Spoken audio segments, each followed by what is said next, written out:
Watching the events in Libya, I've noticed something in myself, in how this is affecting me.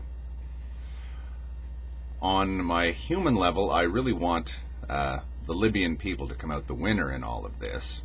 It doesn't always happen. In fact, it usually doesn't happen that the good guys win in situations like this. But whatever's best for them, I think, is what should happen. I'm kind of glad that we got the no-fly zone, and there's some momentum to stop what looked like a massacre taking place, or likely to take place, in Cyrenaica, in the area around Benghazi. Glad that's been staved off. But it's amazing how one's personal inclinations tend to color one's view of things. I'm a student, or a dilettante, or an amateur of military and political history, especially of the first half of the 20th century. One of the more interesting stories, one of the more interesting episodes of that period, to me, was the Spanish Civil War.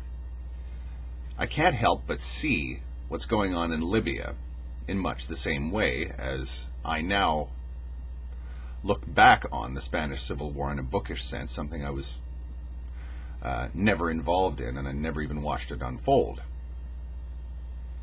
I'm also conscious of the fact that because of my preconceptions, because of my interest in military history, there's some of my humanity, I think, is lost when I'm watching what's going on the news. There's something sort of detached about it. My mind wants to sort of make sense of it as though it's a historical event, but taking place in real time.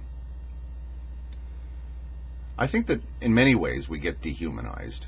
The media apparently is the biggest culprit for that. Also the fact that so many things are happening all at once. We've got Japan, we've got Yemen, we've got Bahrain, we've got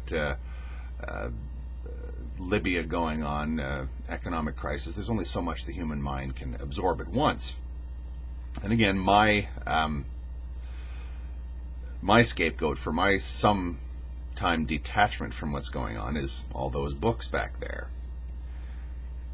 They've prejudiced me in a certain way to at least subconsciously overlook the fact that these are real people with real concerns.